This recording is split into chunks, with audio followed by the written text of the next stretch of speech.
Hey everyone, welcome to the latest episode of the Graft Concept podcast. My guest today is Taylor Haney. Taylor is the 2023 Hyrox doubles world champion and the 2023 Deka Fit and Deka Mile age group champion as well. He's the owner and head coach of Reach Functional Fitness in Knoxville, Tennessee, and he's also a father and a husband. So Taylor, let's get straight into it. Why do you think Hyrox is so popular? I think it bridges the gap between endurance sports and CrossFit. And I think there are people that compete in both of these sports, but they're not competing at the elite level. And so they can be elite here. Additionally, it is very accessible. Do you know what I mean?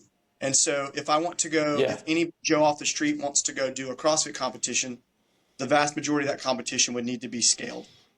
And so, in my opinion, that would not be accessible because if scaling is an infinite thing, then you're not actually doing the sport, right? So in Hyrox, you don't have to scale it. You have open division, pro division, so forth and so on. So I think the three reasons would be there's been a need in the market. So we now call these hybrid athletes. They float between endurance and kind of CrossFit, cross training. Number two, it's easily accessible. And number three, the company is ran very well. And so it's easy to get into the races. I know, some of the bigger races have had to do lottery system and stuff like that, but that's just a testament to how popular it is. So I think that's really it. A niche that people want to do. It's accessible for really anybody. And the way they run the company is very efficient. You put all those three things together and you're going to have a very successful business. And that is really the top line reasons why it's so successful. We can get into the nitty gritty of what makes it fun and why people want to do it. But those are the three kind of organizational reasons why I believe it's successful. And it's just going to keep getting bigger. Yeah. I think you're right. It's very slick, isn't it? Like obviously started in Germany, really efficient on the day. They make everyone feel like a proper athlete, don't they? Regardless of how they do or the finish time. It's a really great event. How big do you think it will go? So I'm a bit of a numbers guy. So if you look at where it is relative to 2019, the growth has been quite exponential. If we were to put that on a chart of, say, a comparable sport like CrossFit, it has exceeded CrossFit's growth in that same time frame. And I think that largely has to do with, again, accessibility, the management of the company. But I think you hit the nail on the head. The aesthetic is so good. It's very, very, very marketable.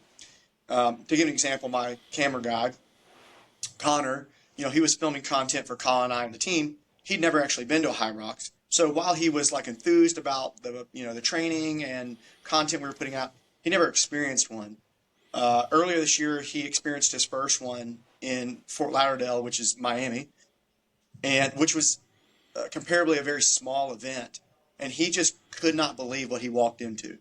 He was so blown away of how amazing it was.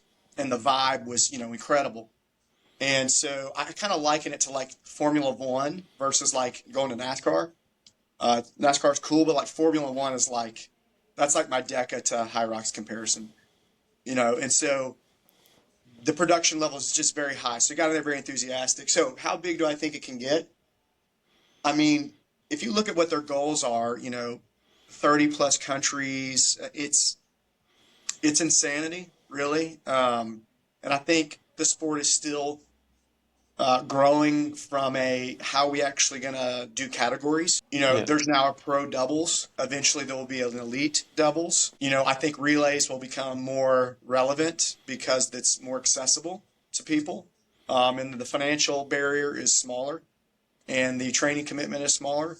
So I think in the future you're going to see, and we're going to see it here in the States already. I think they're doing this in Dallas. I could be wrong. But in the UK, it's more common to have multi-day events. We don't do that here in the States. But I believe that we're doing that. Some three day events now. Yeah, London's 3 days. I think they've added another day to Birmingham in October as well. So I think that's probably going to be the norm for the UK events going forward. So with this growth comes like new people getting into the sport. As a coach who focuses and coaches athletes specifically for sort of Hyrox, how can people who aren't familiar with the style of training gear themselves up to prepare for an event? Sure. I think, again, one of the things is accessibility. And so obviously there are some specifics as far as equipment goes pertaining to Hyrox. You have sleds, a wall ball target, things like that. But a lot of it is strength training. Like, we will do blocks of sleds, but we're not doing them all year. And so I think that lower barrier entry is going to make it easier for people to get in. So if someone says, I'm interested in doing a Hyrox, obviously running is a huge component. And if someone is interested in it, they're likely already doing some level of running.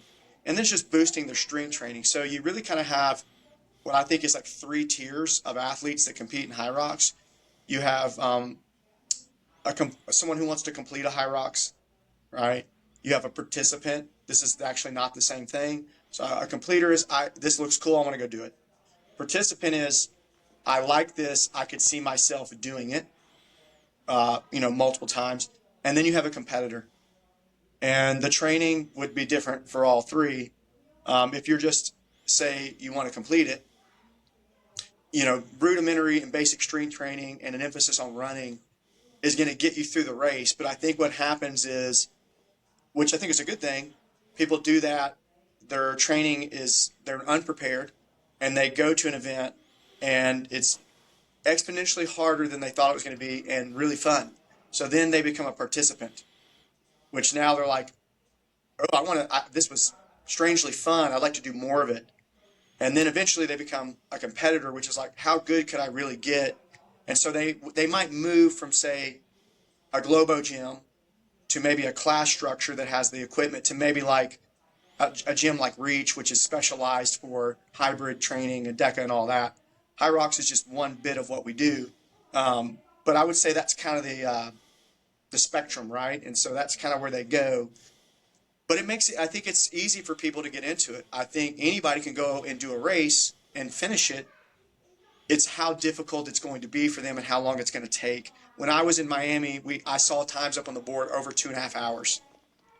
I couldn't imagine being on that course for 2.5 hours.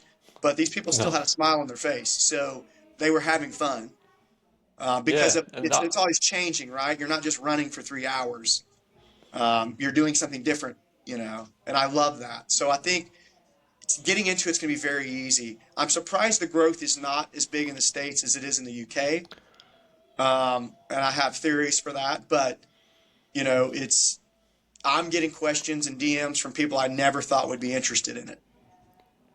Like now we have a lot of marathoners that are wanting to do it. Knoxville has the 3rd largest track club in the United States. And so a lot of those guys are migrating to the sport. They train at my gym now. And like they come from an, elite running background, but then all of a sudden this running is very different. And then but the training is so engaging and so interesting that I think that's what is helping the growth of the sport, is that the training for it is fun. Yeah. Do you think Nick Bear's training for one? I've seen a lot of his stuff that he's been putting out on Instagram recently. There's some Hyrox equipment in there, like sandbags and sleds. How do I say this the best way? I love what Nick does. I think he's amazing. Hyrox, if you are an elite athlete, it's not a participation sport. You are judged on your standing, right? So can anybody show up and do a 100-miler? No. The completion rate is single digits. Can anybody complete a Hyrox? Most likely. The completion rate is in the 90th percent, So the point I'm making is his brand is built on doing really difficult things, hard things, and a training lifestyle, which I love, and that's amazing. It's not necessarily built on competing, which are 2 different things, right? If I'm Nick, I don't know that I would do it unless I was certain I could be competitive, because all he has is downside, in my opinion, from a branding image. Because the expectation is that he should excel, and I believe he would. But if he goes in and there's a lot of expectation and he doesn't do well, comparably, does that tarnish his brand or his training philosophy, so forth and so on? So I think eventually he will do one because it would tap a different market than he's going into. But I think it comes down to when you've built your brand on your personal fitness, you're taking a risk, right? Does that make sense? Yeah, definitely. It's a good point, and I think you're right. I think there's definitely like some other people that I know of either, quite high profile people that have like dabbled with it in either like a doubles but haven't pushed out and done it on their own. And I think you're right. Like there is that risk, isn't there, if they don't meet expectation, what impact it has on the wider livelihood, I guess. Yeah, and if you look at just metrics, he should do good. He should do well, I should say. But the metrics, we don't know what the metrics are when we put those things together, right? So there's a lot of guys who can run a 5K faster than me, but they may not run faster than me on the Hyrox course. And so that's really where the test is. I think it would be awesome. It would be great for his brand. I think it would be good for the sport if he did it. But we'll see. Yeah. We'll see. I think he's got some risk doing it. That's a hard thing. I empathize as a coach and, selling programming and doing all that. There's some competitions I won't compete in, not because I don't think I will do well, but because when you work 100 hours a week, you're a husband, a father, you train 20 hours a week, your body is pretty well beat down. So you have to pick and choose the competitions. For me, it's not the ones that I'm going to necessarily perform the best in. It's the ones that are going to have the least risk to my lifestyle, which is like spending time with my wife and kids, physically on my feet all day, coaching people and training. And so, I've got a competition coming up in 3 weeks called Rally in the Valley. There's a lot of unknowns. And while I'm a very competitive person, my fear is not how well will I do. My fear is there going to be some random workout that I've not done with film crews, and I'm going to be forced to do something that I don't particularly want to do and have a risk of injury. Do you know what I'm saying? So I think Definitely. if you're in a coaching or a branding position, all the things that you do, they are calculated risks. Yeah, that's an interesting insight. I think probably a lot of people don't think about that. So I think something that I've experienced myself getting into Hyrox and catching that bug is the temptation just to keep doing events or like as and when they crop up. How do you think like people should, if they are perhaps looking to compete a little bit more on that scale of sort of beginner to competitor that you described, how do you think people should structure the events if they're looking for like to plan an A race or something? How should they structure a season to try and peak at a particular event? Yeah, I really think at most 2 in the fall, 2 in the spring, 4 events. And that might be, 3, if you're doing solo, that might be 3 solos and a double, and I think everybody is built a little differently. And so some people can go and, race doubles in the AM and then do a solo pro that afternoon. And then Sunday they're running 15 miles. But that's not everybody, And so I think people would be suited best to do fewer events and periodize to that. There's a financial side to it as well, the travel, all those things. It's much more difficult for Americans. We just don't have the logistics here for that. Europe's much easier to get around. So I think obviously there's a financial barrier, but then I think if you want to perform your best, you should probably do lesser, not as many events. The downside to that is that there's some pressure when it comes to qualifications, which is a whole nother, bag of worms. So for an American not willing to travel overseas, you have to go to every single race that you can, and that might only be 5, and so you've got to take your chances where you can. we tend to know which ones are going to have less people at them here. So it's like if you need to weight them a certain direction. But I think if you're going to perform your best, you should not be racing often. Now, again, there are people that can do it. You could make the case that maybe, and let's say they're doing relatively well, you could make the case that they could be doing better, but there's no way to really know that unless we took a season over season comparison. But then there's growth between seasons. So I'm of the opinion you should not race all the time. I think it's too hard to periodize your training around that. You know, earlier this year, I had 5 competitions over 6 weekends. And at the end of that 6 weeks, I could not believe how out of shape I was. You know, because I would get like 2 days of quality training, 2 days of like taper, and like a day or 2 off, then I would compete. And I did that for 6 straight weeks because the competition itself is like just doing a Metcon, right? And so but you know, the surface you're doing it on and the travel, that takes a toll on the body. So I think less is more in this case. And it's hard because if you really want to do well at Hyrox, I think you gotta kind of stack the deck in that direction leading up to said event. I think you train a hybrid philosophy year round, and then leading up to an event, you kind of stack your deck towards what you need to do there. And that's probably, you know, 7 weeks out. And maybe I'm of that opinion because we just don't have the options here that you guys do over there. We just don't have the number of races. I wouldn't do that many personally. You know, for the rest of this year, I plan to do Chicago and Anaheim, and those are like several weeks apart. But like, I was going to do Dallas, but it's literally the next weekend after Chicago, and that's just not a good turnaround for me. I'm not doing back-to-back weekends. It disrupts the training too much. And then I would take a massive layoff and not compete again until probably late February, March. So 2 in the fall, 2 in the spring, I think is ideal. Yeah. I think if you do A and B race, you risk not qualifying if you just do 1 and 1. Yeah, it definitely takes its toll, doesn't it? And then by the time you factored in like a bit of a taper and then some recovery after, then you've almost lost a week either side of it, haven't you, as well? Yeah, both ends, for sure. So like, anytime there's an event coming up, everybody seems to be an expert in tapering for a Hyrox event. So what are the non-negotiables for a taper week from your perspective when you've got an event coming up? Yeah, I think for me, I actually created a taper week specifically for Hyrox and like your actual warm-up protocol that you would do in the warm-up area. And I probably tested it close to 200 times with different athletes because we have a bunch. And it tends to work very well. But here's what I would tell you. It's like I recommend a half Hyrox on Monday. So the first half the running, half the zone.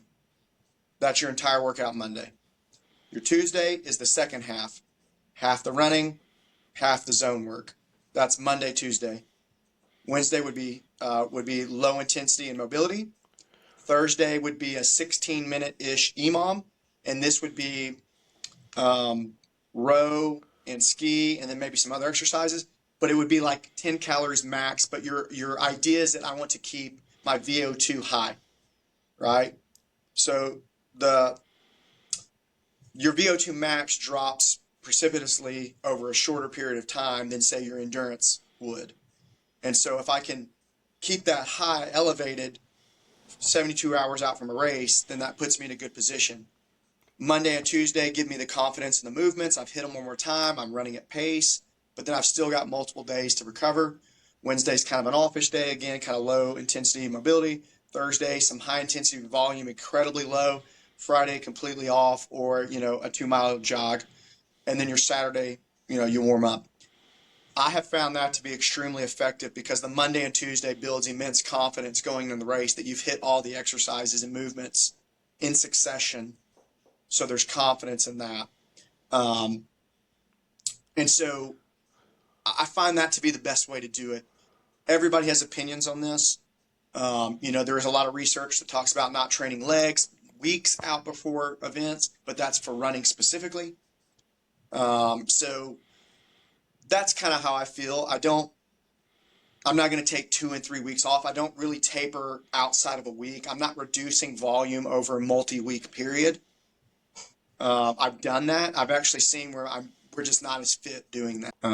Yeah. And so really that week leading up is the only taper I recommend and that I've seen work effectively within our own team. Yeah. And you obviously, like when you won the 2023 World Doubles, that was with Colin Stifer. Am I pronouncing that right? Yeah, it's Steve. Stifer. Yeah. So he took part in the Elite 15, didn't he, this time? Like, just to put into context for people that are sort of getting into Hyrox, what sort of level of training are like the elites putting into their preparation for events, and where are they? What's their starting point? Like, how are they so much better than sort of the average athlete? Yeah, I think we have to be realistic that everybody has a different starting point.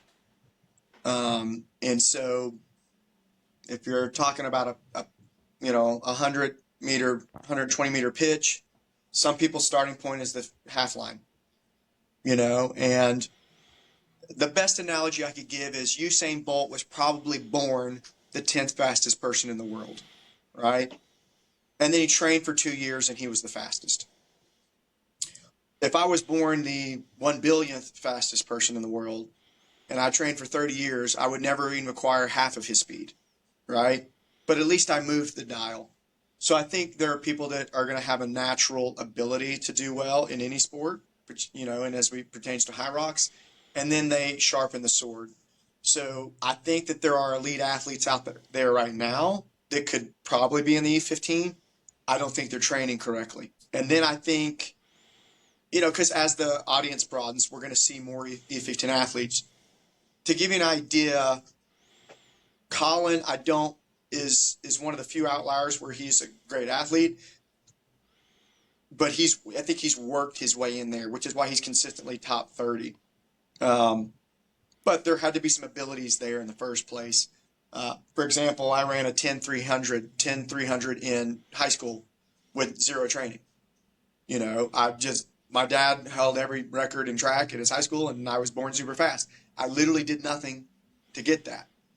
But as far as strength goes, I'm not naturally strong, but I've been training since I was 12. So now, relatively speaking, I'm strong compared to my peers. But I will never be benching 500 pounds. That's just the reality. So starting point is really the key. And then think about it. If you are not the genetically gifted, your ceiling is very high, right? Because your starting point is lower. If you're already at the top, kind of naturally, it's very hard to get that much better. And so, but the crazy thing is, and Dylan Scott has mentioned this before, I've mentioned it before on another podcast, the best in the world at basically every sport is still getting better. And so for the rest of us, that should be very encouraging. If Kipchoge is getting better, if LeBron James is getting better, so forth and so on, if these at the best of the best are still making improvements, how much better can the rest of us get?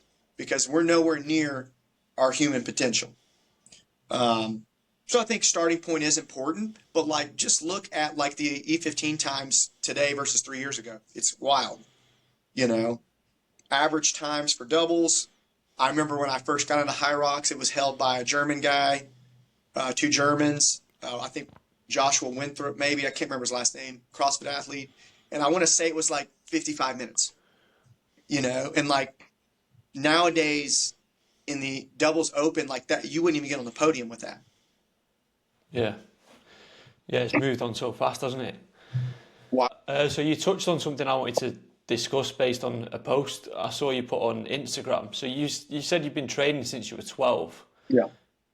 What was that like at that age? Because thinking back to when I was that sort of age, getting into my teens, I think a lot of advice we had around training was not to do it until you were fully developed and things like. Yep. How's that? How did you go about doing that? And then how are you sort of teaching your own kids, sort of bearing in mind what you learned as well? Yeah. So I think there's a lot of misnomers around training youth, but for me personally, I started playing soccer when I was 7. And then liked the idea of like, what could I do to get better? And that, my dad was an athlete. So exercise was something that we just kind of did in our lifestyle, not necessarily lifting weights. But at 12, I got my first gym membership to the YMCA. And then at 14 is when I really started dialing in. And so when I was 12, my parents would take me sporadically, once, twice a week. And I was lifting weights. This is like the AOL day. So I'd get on the computer and look up stuff, go do it at the gym. And then when I was 14, my high school soccer coach made a derogatory comment towards me, said I was the best athlete he ever met, but I had the body of a 14-year-old girl. So at that point, I went back to my parents, still can't drive. I said, I got to go to the gym every day, and so they started taking me every day. And so that would be like weight training, strength training, and conditioning. And I started that when I was 12, but got very serious when I was 14. Then in high school, we did projects on it for school. And one of my friends' dads was a prominent bodybuilder in the area, and he taught me almost everything I know. So we'd go to his garage gym and like every day. He'd train us, feed us protein shakes and sandwiches, and it was amazing. And I owe a lot to him. And so I got into it early with load, lifting weights at like 12. So I think I got into it because I saw that it could benefit sport, but then also out of like, I had been humiliated by a coach. And so I was able to kind of use that anger, I guess, to better myself, and then realized I wasn't doing it anymore to prove him wrong. I was doing it for myself, and also it made me better at my sport. I was not particularly a skill athlete when it came to playing soccer. I just was super fast. And then I trained because no one else in soccer works out. And so before you knew it, I was very strong. As far as my own kids go, we opened the gym 5 years ago. My kids are 10, 12, and 14. And so about that age, I have a 9-year-old. He turns 10 next month. And so they've been in the gym the last 5.5 years. So it's like this is like all they know, right? And so just running around, doing stuff, dodging the barbells. So it's become like a lifestyle for them. So my oldest, he does powerlifting. My middle one is more into like hybrid stuff. He competed in the Deka here in Knoxville. And my youngest is a very good soccer player. But they all exercise 3 to 5 days a week with load. So they all know how to back squat. They can all deadlift. And I really started that with them. With Oliver, my youngest, he started when he was 5. So that might be, body weight, dumbbells, kettlebells, things like that. What we know now is that it actually strengthens their bones, so they're more durable. There's a misnomer that it makes them shorter. There's no science to support that. It actually makes them more formidable. And so think of it like impact loading. When you jump off a box as a child, that strengthens your bones. Strength training does the same thing for kids, but also like as we age with osteoporosis and all that, particularly for women, strength training increases bone density. So my kids have been doing it for a long time and they love it. It's just part of their lifestyle. We don't make them do it. They just see mom and dad do it all the time. And so my advice to parents is, how do I get my kids into doing it? You create a lifestyle that both parents do it, if you're able, and then your lifestyle is conducive to someone who is fit. For example, what I do in my free time is mountain biking, kayaking, hiking. All these things actually require a requisite level of fitness. And so if my children are going to participate in that, they, by their very nature, have to be able to do it. And so there's a fitness requirement for that. So when we travel, like when we came back from Manchester last year, we walked 23 miles in one day in New York City with all 3 kids. Wow. If they were not active individuals and grown up in an active lifestyle, could you imagine the gnashing of teeth and complaining, Yeah, for sure. So So yeah, just active lifestyle it's so key. I mean, that's one thing I tell people, like, I never want my poor fitness and health, if I can control it, to be a reason I can't experience the things the world has to offer. yeah, that makes a lot of sense. I think another post that stood out for me was about sort of your wife and the relationship you have with her, and sort of you saying like never settle for a mediocre relationship. Like, how much does having something that I resonate like massively with, like Joanna, my wife. Without her, I wouldn't be able to do half the stuff that I do. Yeah, how important is that sort of? You said before on how busy you are. How important is it to have a relationship where you understand each other, like support each other, and sort of achieve each other's goals? Oh man, that's part of the quintessential human experience, I think, is having an amazing partner, amazing spouse. And so it's hard for me to empathize with people that don't have it, because it's all we've known. And like any relationship, there's seasons of meh, and seasons that are the things are just amazing, and that's what I'm living in right now.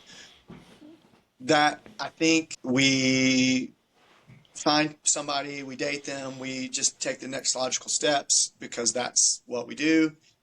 And and maybe that's not the right step. If you're a halfway decent person, you're not selfish, you can pretty much make it work with anybody, right?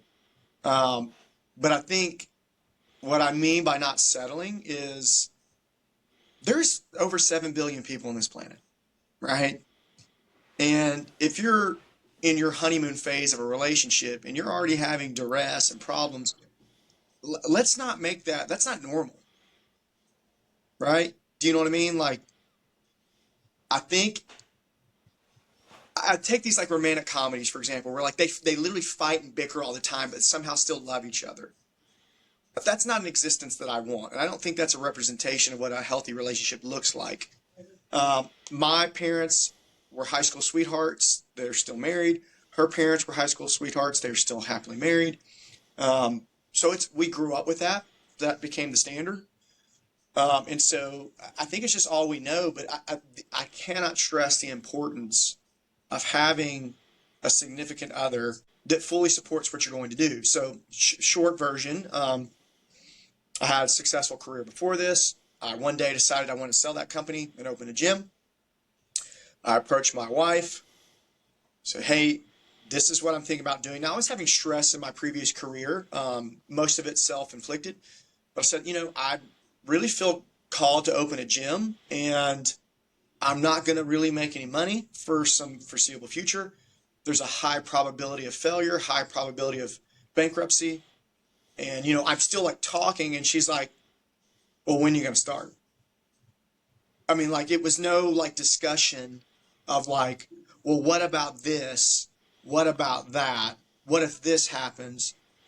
Because when you live in a paradigm where whether you're successful or not, you can still have a high quality of life, like whether you're successful financially or not, you still have high quality of life, because that's mostly like your home life. If your home life is good, nothing else really matters, in my opinion. We can lament that, but we kind of say this to each other. I never want to be the one who stops somebody else from living their dreams. And if you really support somebody, you support your spouse. I think Chris Hemsworth caught a lot of flack for this a couple of weeks ago. He famously said that his wife had sacrificed a lot of things for him to pursue his career, and he owes a lot of his success to her. And people really hated that. And my wife, would she say she sacrificed things? No, she's raised 3 amazing kids. Chris Hemsworth's wife has raised these children. They've had this. She later in her life has been able to pursue all these things she wants to do. My wife now has all this free time that she homeschools the kids. So it's like, if I support my spouse's dream, whether it's the husband supporting the wife or wife supporting the husband, however you want to see it, is that not supporting my own dreams? Do you know what I mean? If we're truly a family unit, we're trying to grow together, you have to support each other. And so when I hear guys come to me for mentorship and they're like, hey, I would love to go out and open this business, blah, blah, blah, but like, I just can't get my wife on board, or I can't get my husband on board. Like, I can't fathom that. Do you know what I mean? And what that tells me Definitely. is that those people, the spouse has fear, and that's a natural human response. And it typically tells me that their anchor system is rooted in things that are not that have no eternal worth, right? And so if your fear for starting a business is money, is literally the least of your concern. You know what I mean? Like at the end of the day, this is what I tell people. I'm like, I live in the U.S., so I was born a 1%. If I fail in the U.S., the biggest risk I have is perceived public shame. That's it. That's literally it. Am I still going to eat? Yeah, we have free food here. Am I still going to live in a house? Yeah, they won't kick me out of the house if I have kids. I can literally get anything for free here. But what I'm risking is really how I am viewed by other people. So when you don't care about that and you just care about growing with your family, then there's really no risk. The risk is not doing it. Yeah. You said you recently asked the same question. Yeah, so I think like my answer and short answer was that like you've got to be two people coming together to sort of produce something that is more of the output than you could have as two individuals. I think is a good way that I think of it. And if you can't do that, then what's the point to some extent? But I think the way that the world seems like now, my wife and I have been together for quite a long time, and think we grew together a lot of it. But now I think sort of the trend is that people grow up themselves, don't they, and then sort of try and find a partner at the point where they know who they are. I just had this. We had this discussion yesterday, actually, and I'll keep it brief. But for time sensitivity, how many 35-year-old women, for example, are lamenting on Instagram that they've worked on themselves, they're in shape, they have a master's degree, they're a partner of the law firm, they do yoga 3 days a week, and all these amazing things, and they can't find anybody. And I'm sorry for that. I think that's a hard thing. Part of that is that they have focused on themselves for so long, and they built their own life. And this happens to men too. They built their own life, and they're wanting to put somebody else in it. When you get married young, which I would advocate for, you're literally oblivious and naive, and you can grow a life together. You can make tons of mistakes together, and and that's just my opinion. And I think it's served us very well. We're coming up on 20 years marriage, so, and I think it's worked really well for us. That's, everybody has an opinion on that, but I think if two people grow as adults for 15 to 20 years on their own, have their own lifestyle, they try to merge those, that's quite difficult to do. Yeah, I agree. I'm conscious of time. I know you've got a session to do soon, so I think just a couple of other quick things to touch on. Team Reach training is something that I've been following now for about a year or so. Whenever I do my bit and show up for the sessions, I feel great. Always feel like sort of things are going in the right direction. Like, how do you find the difference between coaching in person and like, obviously I'm online because I'm over in the UK following the program. Is there much different from your point of view? I think there is, if we're honest. Obviously the athletes that are here physically, which is not, it's maybe 10% of the team. They have access to me pretty well all the time. We have an incredible facility. I think online it can be more difficult because, you're on your own, but in the U.S., we tend to travel together. So, when we were in Miami, we rented 2 houses. We had 40 people. We were in Anaheim. We had 38 people. We rented a mansion, and that was incredible. And, I want to be able to keep doing that. I think being a part of a community is super important. But one of the constants in life is change. And so, if the constant you have is the programming, the people may come and go. And so, here I am 4 years into training for Hyrox. 2 years ago, I was not training with any of the people I am today. And 2 years prior to that, I was not training with any of the people from there. But I have been constant, and the training has been constant. So I think as it pertains to an online athlete, the challenge is that you're not with the HQ, right? You're not like with us on a day-to-day basis. Like before I came in here, if you looked on the calendar, I got both sessions done. I had an hour and a half. I got the strength training done, and then my wife and 2 other athletes came in at 11 o'clock my time, and we did that EMOM. And then I had 24 minutes, and I ran, took a shower, and got on this call. It's just a lot easier with with other people. However, for the online athlete, whether it's team reach training or whatever, I think you find those athletes when you go to the events. And so you need a coach that's going to promote involvement. So like if I'm going to Anaheim, I make a custom shirt for everybody who goes to Anaheim. I communicate with every athlete we're going to have. They show up, they literally know nobody, but if they're part of Team Reach, they're going to know everybody on the team. And they're going to feel a part of something. And so that's why we like to travel, is that, if Chris, for example, you're doing the training and you're like, that just looks amazing what they're doing over the States, but I decide to come to London or Birmingham, and we've got 20 other athletes over there. Believe they're all getting a call. We're all going to try to congregate together. When you come to the event, we're all together. We all get the matching shirts, and people really look forward to that. And I think that's important if you're going to be on a team. If not just that you like the training methodology, but you like the ethos, then it's important to be engaged when you go to events and have a coach that's there. It's physically impossible for me to watch everybody, but believe it or not, I literally go and watch everybody's race. It's a long day, but if they just see me once watching them, that's made their day. You know what I mean?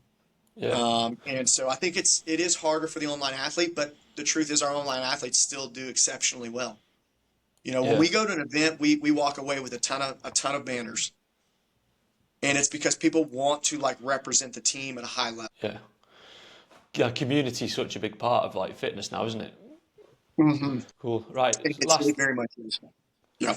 Last thing before you run out of time. So the name of this podcast, the Graft Concept Podcast. So growth, relationships, adventure, fitness and teaching. If you had to just give one very quick tip for somebody who is looking to make progress in those things, what would it be? So first of all, growth. Yeah.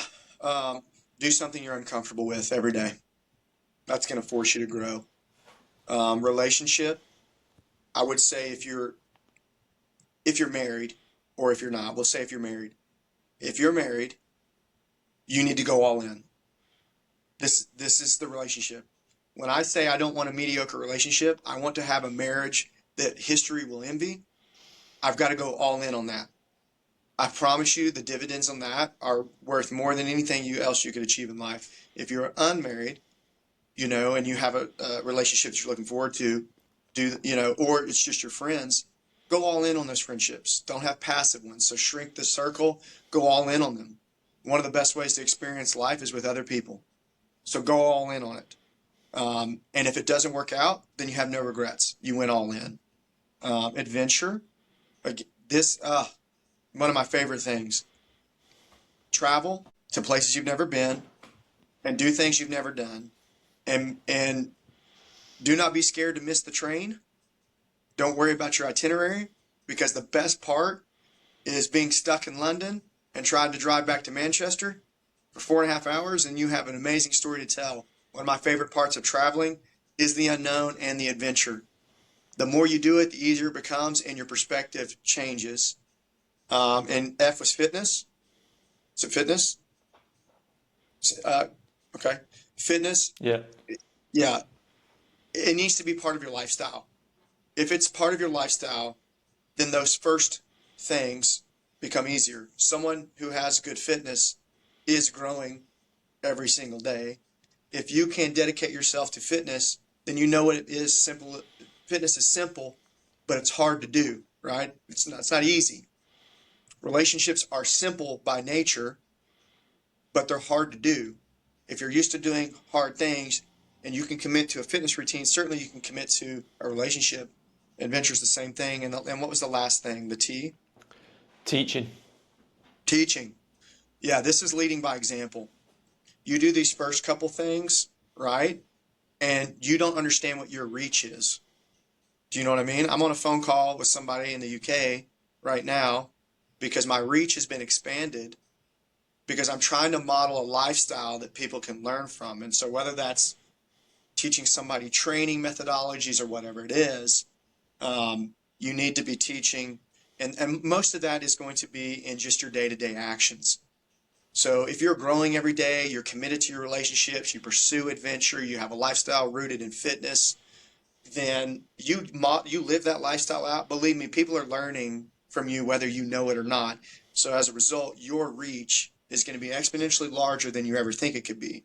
So for me, when I say reach functional fitness, this is reach, I'm personally trying to expand a reach of this lifestyle. And it goes beyond growth, relationships, adventure, fitness, and teaching. There's more to life than that. But those are things that break the ice, right? And so that's what I would say is kind of conclude it. Never settle for a mediocre life. But if you're going to pursue one, you got to start. I really love Graft, because if you're going to have a non-mediocre life, you got to really go all in on these things. And you're going to understand that they will work together in tangency, right? These things they mutually work for the benefit of each other. Right? Because my fitness is very good, adventure is easy for me. Like I can go to the Dolomites and mountain bike 50 miles in one day. I have the endurance to work. I've done hard things. I've committed to, I know if I do these things, then I can get an outcome I want. If I treat my wife with love and respect and empathy, then I can achieve the outcome of the relationship that I want. And I think if you were to look at it in these terms, just from a practical application, fitness is such a low barrier entry for growth. It's so easy to do. Do you know what I mean? And it's so easy to get results. And so if I started with just that, and that's my growth, is I'm going to work on myself and my fitness, you're going to grow. It comes exponentially easier to start doing other things, because we see somewhat of a formula that if I'm willing to do some hard things, be disciplined, then I can start to mature and achieve these other goals that I have. It's just such a low barrier, right? And I'll say this last thing as it pertains to fitness, because I know that's a huge component of what you and I's lifestyle is. Fitness is one of the few things in your life that you can control, right? Relationships, you need someone else to be agreeable, right? If you're in a sales job, you need someone else to say yes. Your success and paycheck is contingent on another human being saying yes, right? In relationships, they need to be agreeable. Fitness is one of the things that you can show up to the gym, and if you say, I'm going to do X, Y, or Z, I'm going to do these movements and these extra, the only person who can stop you is you. As a father, you know that what you eat for dinner is contingent on your wife and kids. How many decisions do you get to make a day that are not contingent or dependent on some other person? The vast majority of the decisions you make affect other people, and you need approval from them. Fitness, I can show up and do it when I want to, and I get to have these wins every single time I do it. For me, incredibly empowering. And so that's why I think fitness is should be a staple in somebody's lifestyle, because it's barriers so low, you can get victories every day, and the only way you fail in it is because you choose to. Yeah, somebody that didn't really get into fitness until sort of a bit later in life, like mid-30s, I definitely agree with that. It changes everything. Brilliant. So it's been great to talk, Taylor. Thank you so much for joining me. Like, if people are interested in learning a bit more about what you're up to, or Team Reach, where can they find you? You can find me at reachff_Taylor on Instagram, or you can go to teamreachtraining.com. If you DM me, I will answer it. I'm notorious for that, because I just like to be connected with people. But Instagram's probably the best way. Perfect. Great. Well, I know you've got an athlete waiting for you in the gym, so I'll let you get off. Appreciate your time, and look forward to seeing what's next on the plan and seeing where I get to with Hyrox training this season. Thanks for all your help. Absolutely, and I look forward to talking to you again off script, and then the next time I'm in the UK or England, we're going to hook up. Appreciate you, Chris. Thanks a lot, Taylor. Speak soon. Have a great weekend. All right, bye. Bye-bye.